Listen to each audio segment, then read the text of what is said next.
Prime Minister, welcome to New Zealand and thank you for your time.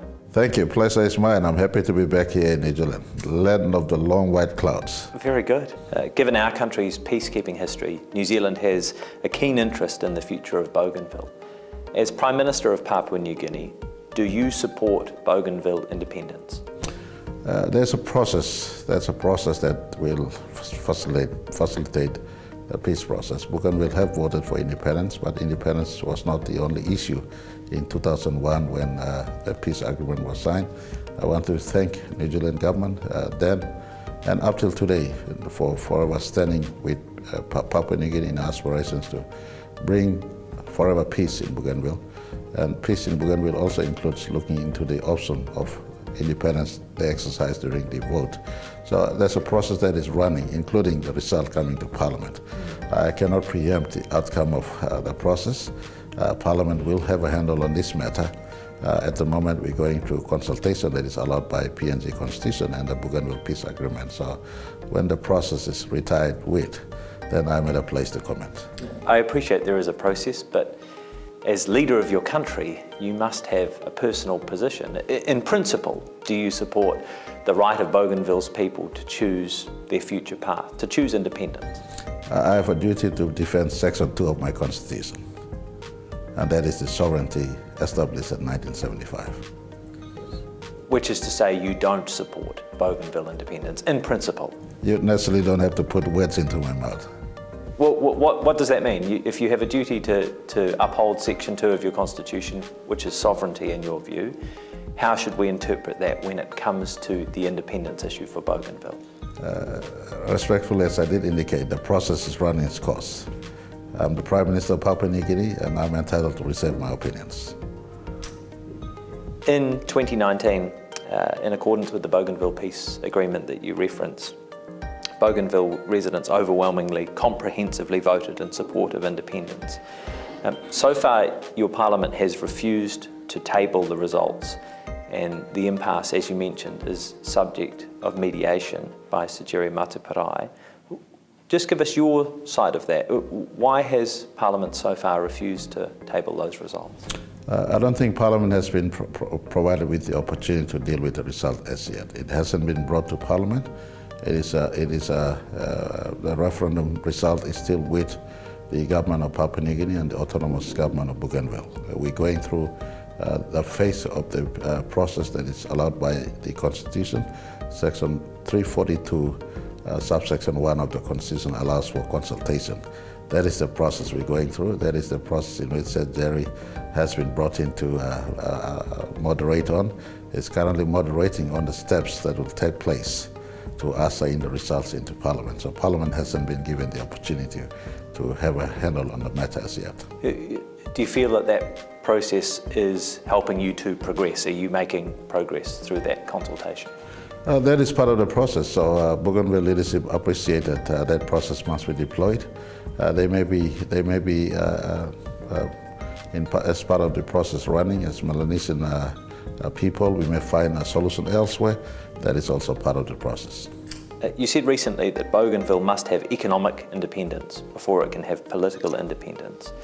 The Panguna mine still has copper and gold deposits worth as much as $90 billion, according to some estimates. Would that not provide sufficient economic independence? That is a matter for Bougainvilleans to decide themselves. And at the moment, as I speak, they have all functional and power autonomy devolved to them, including economic powers.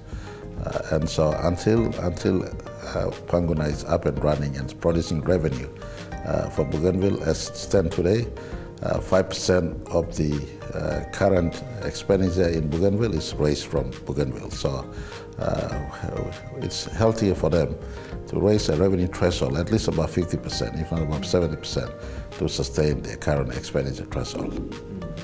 You've talked about the process, needing to follow the different steps in the process. So Bougainville's leaders say they want independence by September 1st, 2027 at the absolute latest. Given what you understand about the process, do you think it's possible? Anything is possible. Anything is possible. That date is possible? Anything is possible. I can't preempt the outcome of the moderation and the process that is running. We are in 2025. So time period in 2026 until 2027. Again, Parliament is bigger than James Marape. Parliament decides. The Parliament have a mindset of its own. If Bougainville were to have independence, do you think that would trigger other independence movements within Papua New Guinea? We have, we are a nation of so much diversity, the most diverse nation on planet Earth.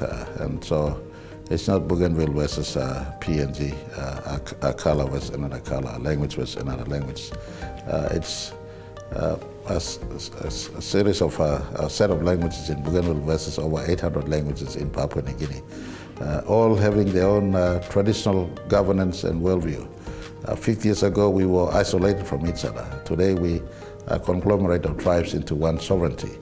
And so in that context, the 20 other provinces exist in our country. They're not showing much sign of restlessness in terms of detachment from our nationhood, but provinces are crying out for autonomy. Bougainvilles have been pace setters prior to 1975. They want to be on their own. The provincial government systems we have today was introduced at the backdrop of Bougainville's cry for independence. Mind you, the September 1st date was a September 1st date in 1975 when they declared unilateral independence. That's 15 days prior to our national independence. As a compromise, provincial government was brought into existence in Papua New Guinea. And we have 21 provinces today, and Bougainville as a special region. And so I can't disillusion myself from the fact that extend possibility into time, into the future. Other parts of our country may see Bougainville setting pace.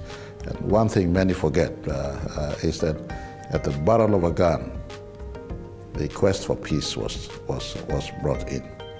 And so we have so much prevalence of gun also in other parts of our country. Other parts of our country can, fight with the national government and then said, all right, let's truce, have peace, and part of that could be a referendum for independence. That is a dangerous precedent in a nation of so much diversity. So as Prime Minister today, my due care is not just to the present, but also to the future. So we work this path diligently. In the time between now and when we're dealing with the rest of Bougainville, we're trying to entrench the rest of our country into absolute clarity in law that no one must talk about autonomy and move to independence at the same breath. You mentioned that peace was ultimately achieved having had so many of the people in your country facing the barrel of a gun. Is there any foreseeable scenario in which you would support the use of military force in Bougainville? We will put into law in our constitution that never again into the future will PNG Defence step into Bougainville. Never again will PNG Police step into Bougainville. And that leaves my concern for Bougainville open. Whilst PNG Police and PNG Defence will not step into Bougainville, what will happen if lawlessness re-emerges in Bougainville? In the Bougainville crisis, we had fractures also. A society that was equally divided between, for instance, the Bougainville Revolution Army and the Bougainville resistance fighters. The generation of children of those factions still remain today. And so as part of my bigger scheme of things in the concern over Bougainville, there's a concern running into that space. What happens if lawlessness emerges into time? Because PNG Defence and PNG Police will never step into Bougainville ever again. Scars are too big. We don't want that scar to reopen again.